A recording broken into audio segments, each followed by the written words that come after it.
So, you've probably heard there was a terrorist attack in Kabul just a few days ago.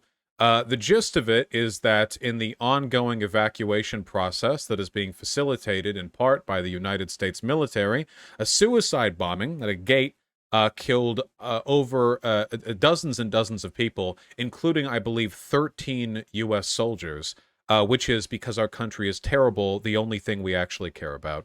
Now, that is more U.S. combat fatalities in Afghanistan than over the past several years combined. It's obviously a very big deal. Biden put out an address.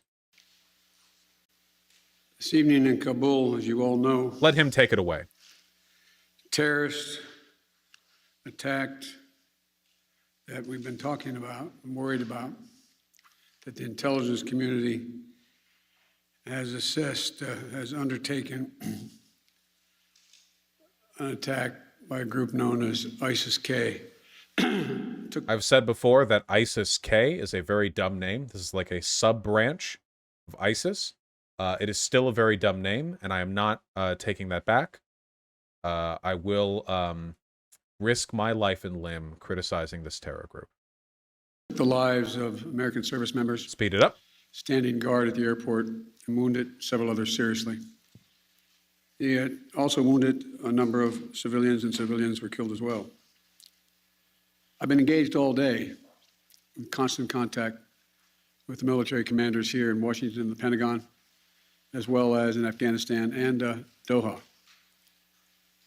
And my commanders here in Washington in the field have been on this with great detail, and you've had a chance to speak to some so far. The situation. What does the K stand for? It stands for cringe, because that's what the ISIS state is. On the ground is still evolving, and I'm ISIS state, Islamic State. These American service members who gave their lives, it's an overused word, but it's totally appropriate here, were heroes. Heroes who've been engaged in a dangerous, selfless mission to save the lives of others. They're a part of an airlift, an evacuation effort unlike any seen in history, with more than 100,000 American citizens, American partners, Afghans who helped us, and others taken to safety in the last 11 days. It is true that while the initial withdrawal was quite a disaster with the speed the Taliban moved in and the lack of security for an evacuation, they do seem to be doubling up on the back end here. Over 100,000 people evacuated in the past few days. It's a pretty impressive sort of... It's not enough. This was always going to be a disaster, and it could have been done better, but at least some effort is being made now. That's, of course, why this attack happened, because we were there. Just in the last 12 hours or so, another 7,000 have gotten out. They were part of the bravest, most capable, the most selfless military on the face of the earth. And they're part of simply what I call the backbone of America. They're the spine of America, the best the country has to offer. Jill and I, our hearts ache, like I'm sure all of you do as well, for all those Afghan families who lost loved ones, including small children, or have been wounded in this vicious attack. And we're outraged as well as heartbroken. Being the father of an Army major who served for a year in Iraq, and before that was in Kosovo as a U.S. attorney for the better part of 6 months in the middle of a war. When he came home after a year in Iraq, he was diagnosed, like many, many coming home, with an aggressive and lethal cancer of the brain. We lost. We have some sense, like many of you do, what the families of these brave heroes are feeling today. You get this feeling like you're being sucked into a black hole in the middle of your chest. There's no way out. All right. It's time that we do an optics check. So, there's no getting around it, folks. As much as the American population was otherwise on board with it, Americans are not happy with how Biden has handled with the withdrawal. This is the reason why Trump didn't do it and the reason why Obama didn't do it. Because no matter how it happened, it would have ended up pretty bad, and it would have been an optics hit. So this is the reason why tiny baby ball Trump was too scared to do it, didn't want his optics to go even further down, and Chad Biden had approval rating to spare. He went for it. That is, unironically, the reason why Biden did it and Trump didn't. Now, Biden's response to this is very, very important optically because he is now in a position of making America look even more weak on the back end. It's one thing to just leave the country and have a bunch of civilians die after, and then it's another thing to have a sort of prolonged, aggressively, sort of protracted draw out where American soldiers die on the way out, stuff like that, that looks really bad. So Biden's response here has to sort of assuage the nation of beliefs that America is weak or that he's mishandling it. Vosh, but Obama had approval rating to spare too. Why didn't he do it? Because Obama's a pussy. My heart aches for you. But I know this. We have a continuing obligation, a sacred obligation to all of you, the families of those heroes. That obligation is not temporary, it lasts forever.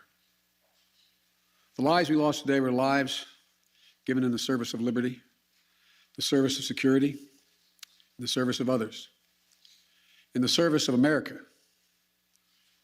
Like their fellow brothers and sisters in arms who died defending our vision and our values in the struggle against terrorism. Can you believe this is 1.3 times speed? The fall on this day, they're part of a great and noble company of American heroes. 1.4 now. To those who carried out this attack,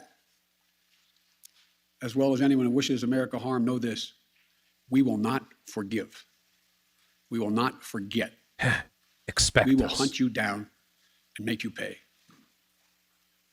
I will defend our interests and our people with every measure at my command. Over the past few weeks, I know many of you are probably tired of hearing me say it. We've been made aware by our intelligence community that the ISIS-K, an arch enemy of the Taliban, people who were freed when both those prisons were opened, has been planning a complex set of attacks on United States personnel and others. This is why, from the outset, I've repeatedly said this mission was extraordinarily dangerous, and why I've been so determined to limit the duration of this mission. As General McKenzie said, this is why our mission was designed, this is the way it was designed to operate under severe stress and attack. We've known that from the beginning. And as I've been in constant contact with our senior military leaders, and I mean constant, round the clock, and our commanders on the ground and throughout the day. Just for a little bit of perspective, I'm going to bring them back down to normal speed, okay? They made it clear that we can and we must complete this mission, and we will. And that's what I've ordered them to do. We will not be deterred by terrorists. We will not let them stop our mission. We will continue the evacuation. All right, I'm going to speed it back up. I've also ordered my commanders to develop operational plans to strike ISIS-K assets, leadership, and facilities.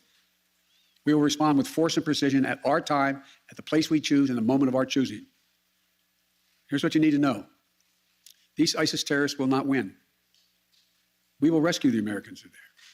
We will get our Afghan allies out, and our mission will go on. America will not be intimidated. And I have the utmost confidence in our brave service members who continue to execute this mission with courage and honor to save lives and get Americans, our partners, our Afghan allies out of Afghanistan. Every day when I talk to our commanders, I ask them what they need. What more do they need, if anything, to get the job done? As they will tell you, I granted every request. I reiterated to them today on 3 occasions that they should take the maximum steps necessary to protect our forces on the ground in Kabul. And I also want to thank the Secretary of Defense and the military leadership of the Pentagon and all the commanders in the field. There has been complete unanimity from every commander on the objectives of this mission and the best way to achieve those objectives. Those who have served through the ages have drawn inspiration from the book of Isaiah, when the Lord says, "Whom shall I send? Who shall go for us?" The American military has been answering for a long time. "Here I am, Lord, send me. Here I am, send me." Each one of these women and men of our armed forces are the heirs of that tradition of sacrifice, of volunteering to go in harm's way, to risk everything, not for glory, not for profit, but to defend what we love and the people we love. And I ask that you join me now in a moment of silence for all those in uniform and out of uniform, military and civilian, who have given the last full measure of devotion.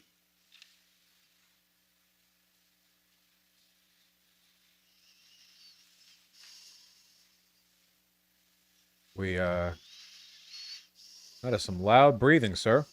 Mr. President? Thank you. May God bless you all, and may God protect the troops and all those standing watch for America. We have so much to do. It's within our capacity to do it. We just have to remain steadfast. Steadfast.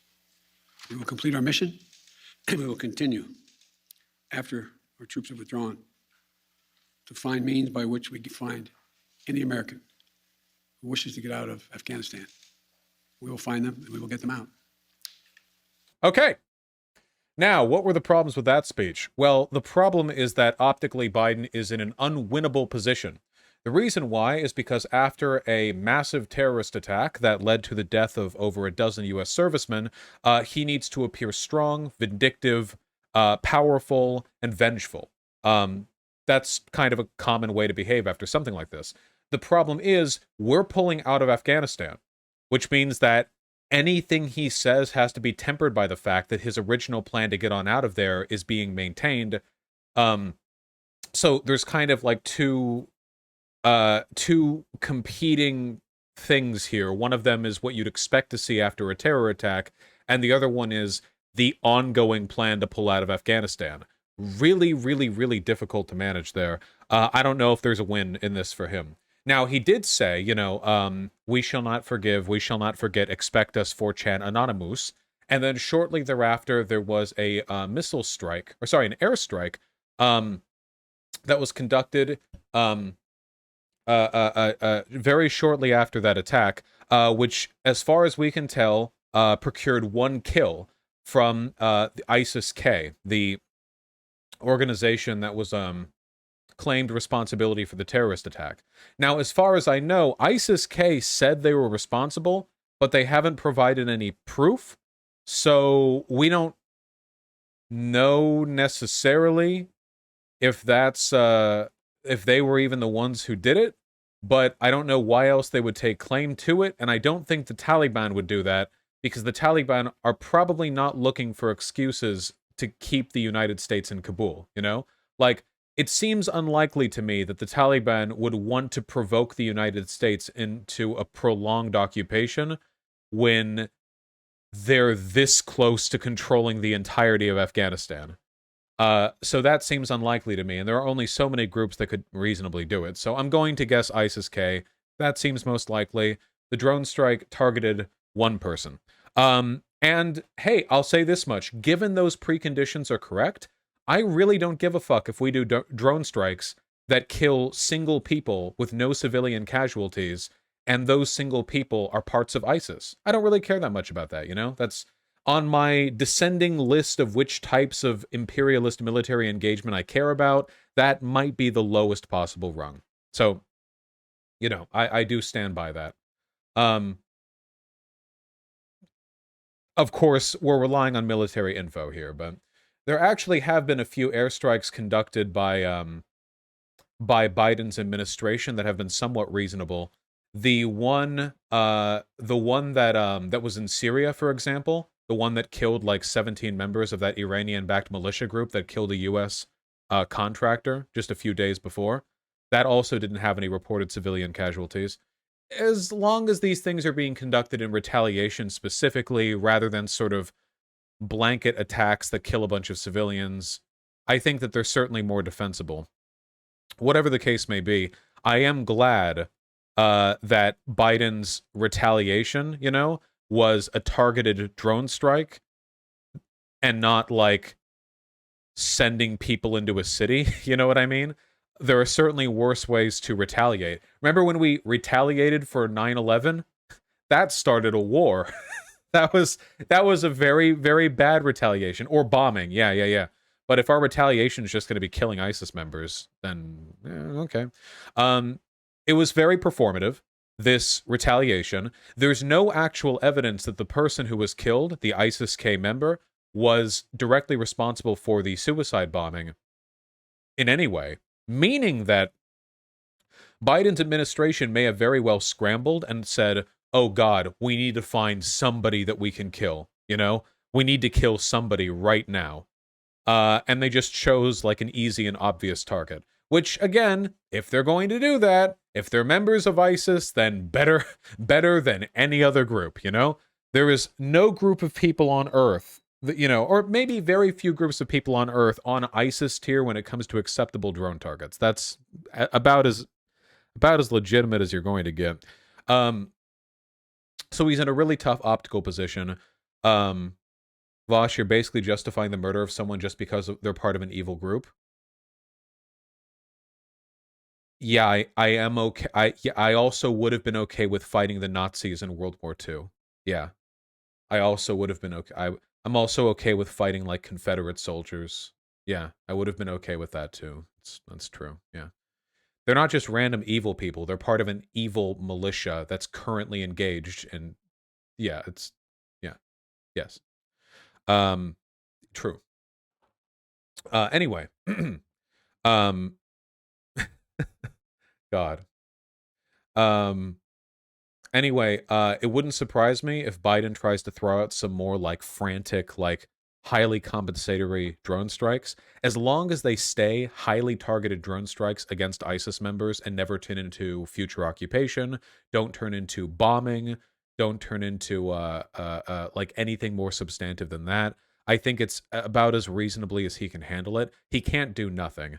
And I do mean that, by the way, just in terms of like the game of politics, him doing nothing would be an unfathomable, just an immeasurable optics loss. Him doing nothing might single-handedly lose primaries in 2022. So hopefully this is enough.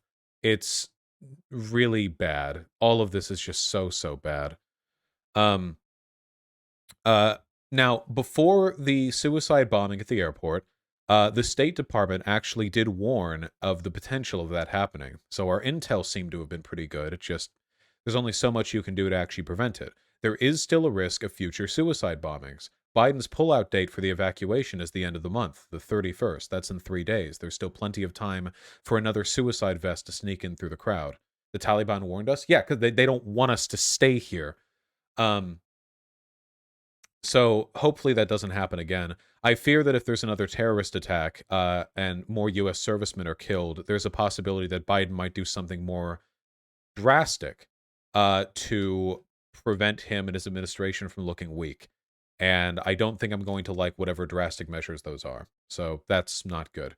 Also, obviously, and I hope this goes without saying, but an unfathomable loss to the Afghans and the U.S. service people who were killed during the actual suicide bombing. We talk about the U.S. service members, but far more Afghans were killed. They were on the cusp, the brim of a better life, and they were denied that because of ISIS, and also because of a lot of really complicated geopolitical problems. But in this case specifically, uh, ISIS. That was from them. Yeah. Please talk about how stupid it is for the entire right to call it a kill list and treason for Biden to work with Taliban to evacuate people. Yeah, it's really dumb. Especially since, keep in mind, the Taliban person who conquered Kabul was a person that Trump let be free, and Trump negotiated with the Taliban. The idea that like the Taliban securing the evacuation of some Afghans on the way out. Yeah, like Trump bragged about doing this. You know, that's incredibly stupid. Um, the discourse around this is super annoying because like the vast majority of the overwhelming majority of conservatives complaining about this would have been jerking Trump off if he was the one to have done this. If Trump had done this, they wouldn't give a fuck. It's so obvious, like two-faced partisan bullshit, you know?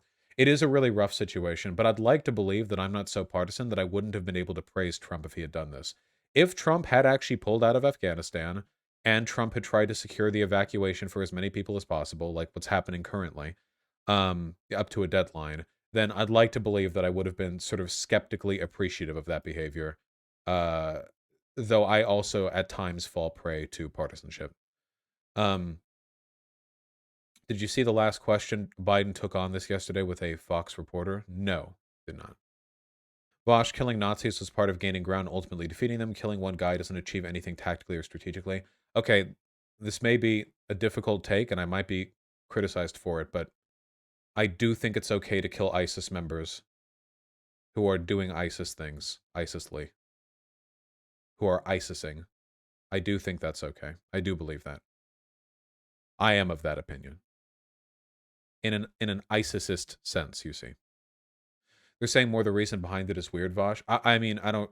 They were responsible, perhaps, or at least part of the same org that killed a bunch of our service members. It seems fairly normal stuff. I think retaliatory killings of like enemy militias that have been killing your guys have been a part of human behavior since like the tribal days. So I don't necessarily know if there's anything out of the ordinary with that.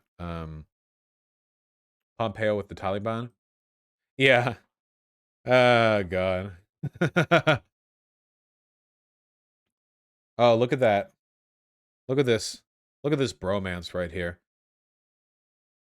The funny thing is in a way, if you like squint a little bit so your eyes blur and you're not looking at clothing or facial hair, don't they look exactly the same? Like, don't these two look like exactly the same in a way?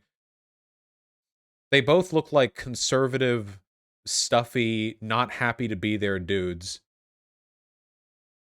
Not at all. I mean, listen to it, okay?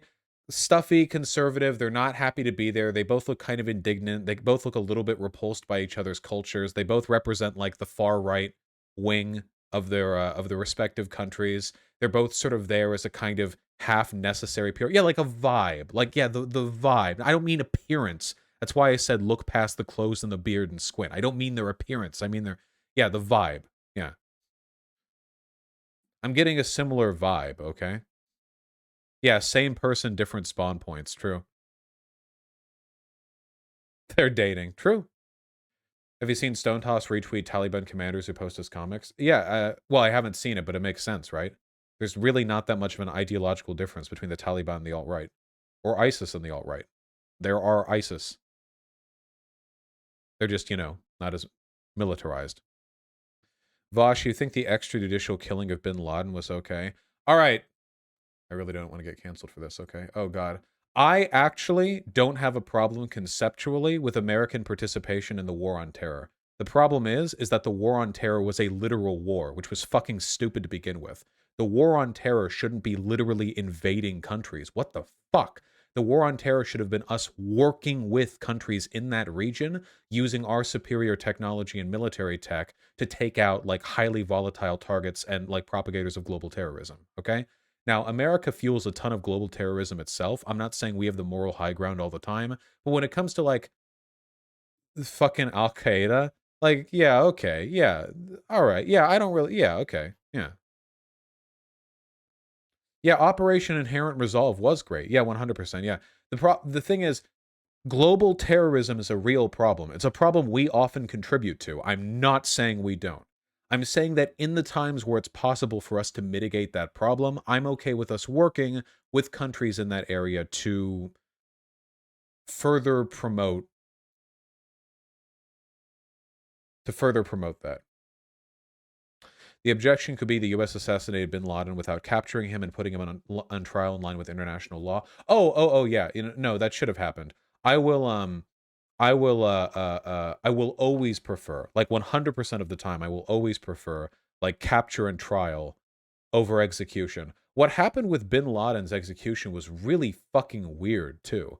Like that they dumped his body in the ocean. I do think they killed him, but like honestly, my, I have a feeling the reason they did that is because they mutilated his corpse in like the heat of the moment and then we're like, oh shit, this makes us look really barbaric, and then they dumped him. That would be my guess, because like Osama bin Laden was like the bad guy for years. I mean, he was the closest thing we had to like a Hitler, you know? So they go in and so like it's not just a bullet in the head. Like they probably fucked with him, you know? And they were like, "Fuck, we don't want to answer to that." Cuz imagine from their perspective, the corpse was made public and the media got photos of it and there were like dicks drawn on his face with a fucking Bowie knife or something, you know?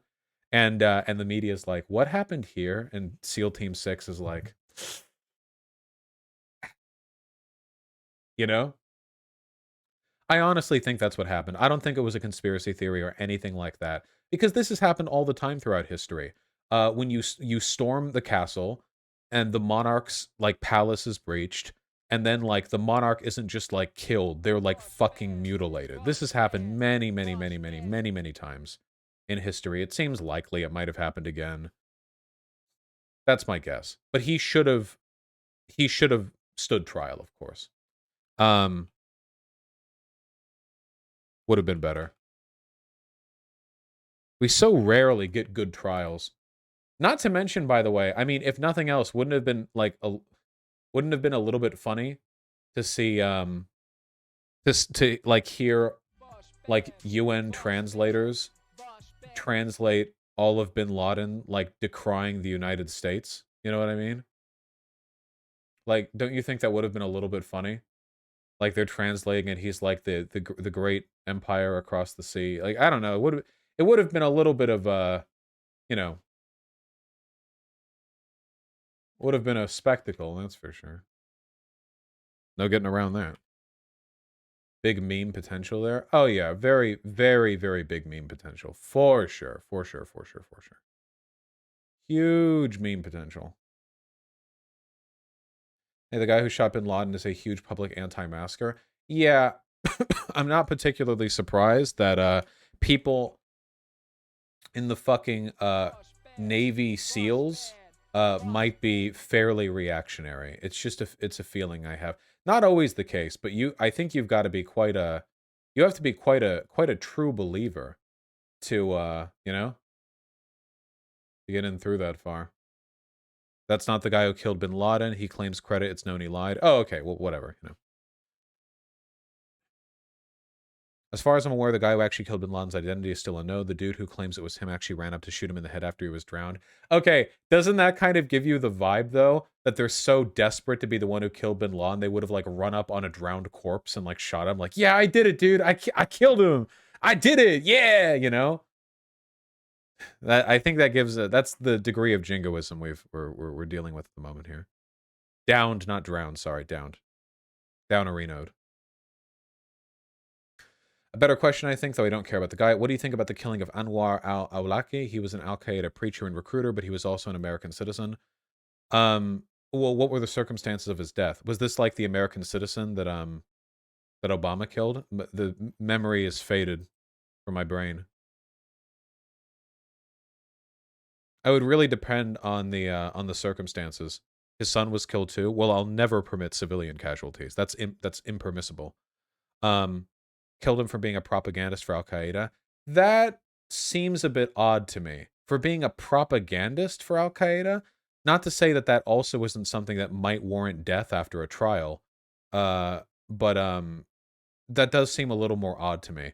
Normally, when I think of like justified drone strikes, it's usually like these people are militia members who are literally right now planning future violence against civilians and against America, That to me seems like, because in an immediate sense, you're trying to prevent death, But in that case, yeah, I don't know. Wait, aren't you against capital punishment? It's not, we're talking about military engagement. Guys, capital punishment is pro-death penalty. Oh, you said after a trial? Wouldn't that be for an international trial? Aren't circumstances different for international trials than for domestic? Yeah, if they're put to international trial, I don't actually know what the laws are for that. International law doesn't permit death penalty. Oh, then I guess they just be in the Hague forever or whatever. They'd be in the international in the thing forever, Why should the UN have the ability to execute people? Do we want to talk about the ethics of this? The problem that we're talking about here is that we're talking about a big difference between laws that apply to everyone and like special cases, So, for example, I am against the death penalty. I'm against it for a few reasons. It's entirely too expensive. It's cheaper to just imprison a person for life. And there's always a possibility of reform in the future or that a person could have exculpatory evidence found on them. So you're denying the ability for a person to be released from prison if you kill them, obviously. So there you go. Simple as that. The argument that the state doesn't have the right to take people's lives away, I don't agree with that because we do it all the time through warfare. The argument to me that the state doesn't have the right to take anyone's life away seems to me like a really odd deontological consideration that doesn't seem to be applied equally. We obviously do think the state has the right to take people's lives away because the state makes decisions all the time about who gets to live or who gets to die, depending on military engagement or whether or not we fund welfare appropriately or et cetera, you know? So we clearly do there's obviously some degree of like deferential like the privilege we give there should they have that ability at all. You will never be able to take away the government's ability to have more control over the lives of people than like your average person. Obviously, that's always going to be the case. But in a pragmatic sense, we don't need to prohibit the death penalty because the state doesn't have the right to put people to death. We can prohibit it because there are other considerations with regards to justice and exculpatory evidence and cost that are better arguments. So in those cases, those things work. However, there's something very specific about like an international court that makes me think a little bit differently. If Hitler had survived the war, I really don't think I would have minded him being executed, even publicly. To me, there's something about like the grandiosity of an international tribunal that suggests to me that there might actually be some kind of power to a performative act of deterrence. I don't know. I'd have to think about it more. Um, yeah, many of the Nazis were publicly hanged. Yeah, yeah, for sure. Um, those things are a little bit different, I think. I don't know. There's also the argument that if we're talking about a propagandist, not his supporters would have martyred him. Well, they do that anyway, I mean. But one of the other arguments is that if you're a propagandist and you arrest them and they stay in prison forever, they can just continue to be a propagandist in prison, you know? Like, if you're like, imagine Hitler lives and he's in jail for 30 more years and he just continues to write texts about like the Fourth Reich and how it'll come again. And you can make an argument that his mere existence is a threat to humanity, you know? Something like that. I don't have really strong views on this necessarily. I just feel like at times the preferable arguments diminish, right? So for one, we have cost, right? It's more expensive to put a person to death than it is to keep them in prison for the rest of their lives because of the way the death penalty works in the US. Well, when we're dealing with international tribunals, we already don't care about cost. International tribunals are already an expensive showboat trial, you know? So we're cost effectiveness isn't really the thing we're looking towards there. When it comes to reform, I guess the question I'd have to ask is, would it matter if Hitler reformed? Like, would it matter? Like, would anything, like, is that something we care about? Or is it possible that crimes against humanity past a point are so severe that you basically just forfeit everything? I'm not entirely sure, you know? It's not even about forgiveness. It's just like, is this even at that point? Like, I guess the more important question would be, could you do more utilitarian good with uh, a performative execution than the benefits you could have accrued through keeping them alive? And I think you can make more of an argument about that when it comes to big, like, international criminals than you could with, like, just random people who murder here in the US. Because I know this for a fact. In the United States, just random criminals who murder or rape or abuse children, their public execution does nothing to deter crime. We know that because crime didn't go up when we stopped doing public executions, okay? But would it have been different? Is it different with like international villains? I genuinely don't know. Maybe. Keep in mind how the hanging of Mussolini was a rallying cry for anti fascists for decades afterwards and still is today. There's power in that, in violence being inflicted against people who spend their lives inflicting it against others. Maybe there is some kind of valuable symbology to their execution in public, you know? Um, like beheading the king? Yeah. But then again, like at the same time, you could be enabling a lot of really bad behavior with that. I'm not coming out here to say that I have like a super strong opinion. I'm only saying that I think the symbology is different when it comes to like international courts or tribunals, you know? Technically, wouldn't that be the same for murderers? The murder they did won't be undone by them being reformed, so what's the difference there? Because I think that you can meaningfully reform after murdering a person. Sometimes you don't even have to reform because the murder is just like two people get in a bar fight and then it goes wrong and the other person's on the hook for murder. Like that's not so much like a cataclysmic moral crime as it is poor decision making in bad circumstances. In addition, like, I'm not saying that other people can undo the crimes they've done. I'm saying that past a point, the monstrousness of your behavior means that reform isn't something that you're even morally entitled to. For me, it's mostly about the symbology. But, yeah, the Nuremberg trials involved quite a bit of that. The Nuremberg trials, by the way, were done because those hanged were trying to build up an insurgency too, besides the obvious involvement of them with the Holocaust. Well, yeah, of course. That's one of the reasons why, during revolutions, often the entire royal family is killed, even the children. That doesn't make it good, but you don't want any member of the royal family surviving that people can rally around. You want to cut off as many potentials for a counter-revolution as possible. That's just consistent behavior, of course. But we're not talking about revolutions. We're just talking about the logistics of an international trial. Anyway, one thing that I should point out, by the way, because I feel like I'm getting a little bit too Libyan here, is that there are U.S. statesmen currently still in power who have done far more monstrous things than Osama bin Laden ever did. Like, 9/11 pales in comparison to the harm the U.S. did in Iraq by like 1,000 times over.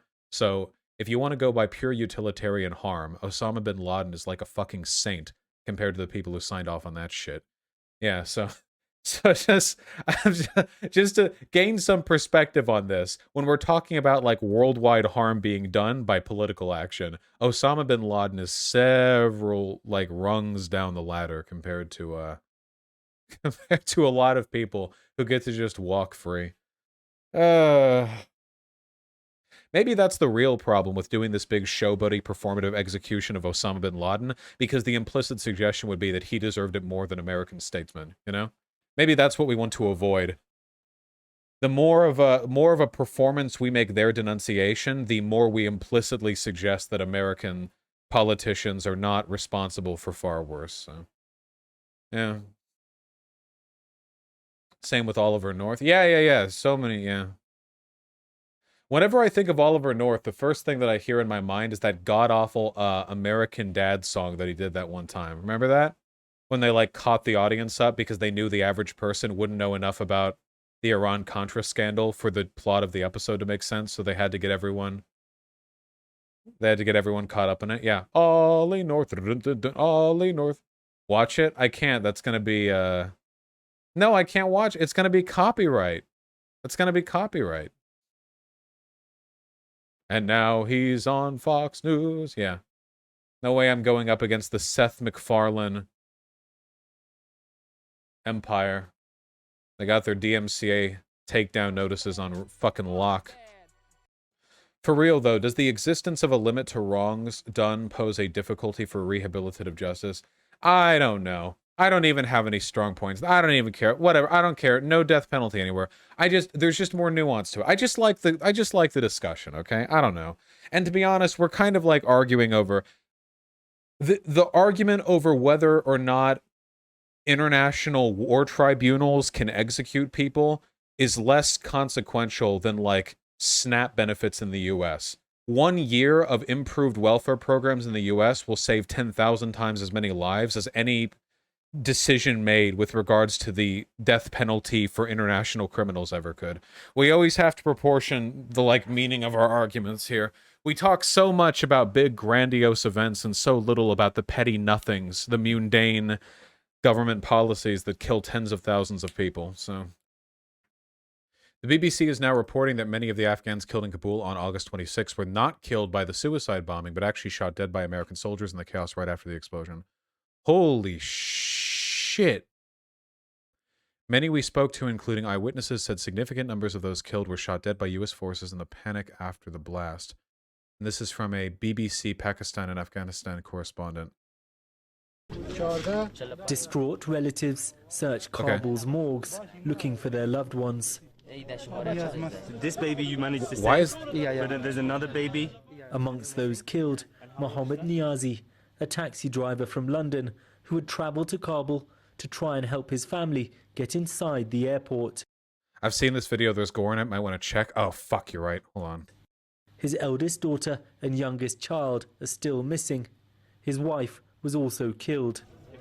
His brother was at the airport alongside him. I saw some small children on the river. It was so bad. It was a dumb day for us. Many of those we meet say their relatives weren't killed in the blast, but by firing in the confusion afterwards. They believe by foreign soldiers. Somehow I saw the American soldier, and beside this there were Turkish soldiers. So the fire come from the bridges, like the towers. From the soldiers. Yeah, from the soldiers. America's Department of Defense didn't reply to our request for comment. Uh-oh. The suicide bombing, claimed by the Islamic State group, would have ripped through the densely packed crowd, causing panic. IS has repeatedly launched devastating attacks in the city. Is that all the information on this? Who had worked with the international bullet. The bullet went inside of his Mohammed's Okay. It seems like there's still more information to corroborate here. I think a little bit more is needed. That being said, the premise isn't exactly something that's terribly unlikely. I mean, the idea that, like, after a big bombing, American soldiers might fire into a crowd, that's not exactly something that you would have to sell me on super duper hard. You know, it's not an idea that I am innately disbelieving of. I need to see if anything more can be corroborated about that. U.S. soldiers weren't the only ones there. There were Taliban soldiers as well, but that guy specifically said U.S. soldiers, and panic shooting isn't exactly a national phenomena. Whether or not that ends up being true, now, more information needs to be found out, but still, that sounds really horrible. What would you even do? If you're Biden or if you're the Defense Department, what do you even do with that information? Well, you would have to bring those soldiers to account. There would have to be an investigation. Those soldiers have to be in jail. You can't kill civilians. They need to be court-martialed. But who would even have the ability to investigate it besides the... Yeah, I don't even know. God, that's so fucked. Yes, I'm aware that America commits war crimes, that we've killed civilians before. I know all this. I'm fully aware. But in this particular situation, this is in this specific instance, guarantee they won't go to jail to get dishonor, if anything. Even getting dishonorably discharged would be preferable to absolutely nothing. Well, they'd have to match the bullets to our weapons and also prove it was our soldiers because we also shared the weapons with our allies. It's going to be tough to determine. That's completely true, right? Wouldn't the Taliban be using the exact same guns as us because we left behind firearms for the ANA and the Taliban took those, so they might actually they have access to the exact same weapons that our servicemen use. It would have to come down to like testimonials. There'd be no way. Maybe you could tell from the direction the bullets came from. If Taliban soldiers and American soldiers were in different parts of the airport, you could find out where the bullets like coursed through, where shots are in the wall, where those are left.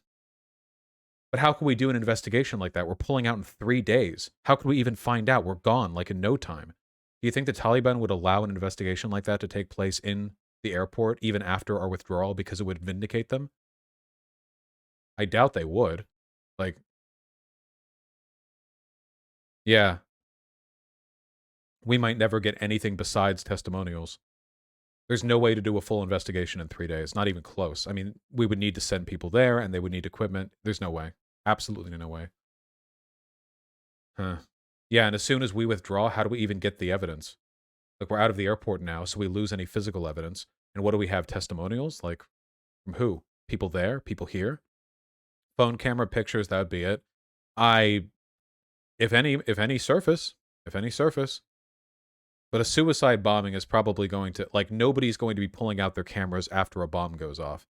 Like, a bomb that big that killed that many people, like, nobody's going to like be thrown back onto the wall, like giblets of people flying above them and then go, like, pull out their camera. It would have had to have been somebody already recording before everything happened. And that person would have had to have survived, kept their phone in their hand. I mean, yeah. People outside the blast area? Yeah, but you'd have to get there immediately. It's possible that the shooting only lasted for like 10 seconds after. I mean, logistically, if you have a few U.S. soldiers with automatic weapons firing into a densely packed crowds of unarmored civilians immediately after a bombing, in 6 or 7 seconds, you could kill dozens and dozens of people. It'd take very little time at all under those circumstances. It's not surprising that no immediate evidence would crop up on that. You really think the soldiers should be in jail? It wasn't on purpose? You know, manslaughter is a crime for us civilians, too, and we don't get combat training. Yeah, they should be in jail. Doesn't have to be on purpose. They do it, they go to jail. Them's the rules. Or at the very least, they should be court-martialed. How would Biden and the government handle this? I don't know how the fuck we would handle this. I have no idea. Most victims of the blast were killed not by the blast, but by bullets fired at them by the Americans. Well, hopefully more information comes out. There's also a possibility that it wasn't indiscriminate shooting, like from a bunch of people, and it was one soldier who fired a couple rounds and killed a couple of Afghan civilians. I think the severity and the scale of this being larger or smaller has a huge impact, both on the optics and the reality of the situation. We're probably never going to have the full answer, so there's not much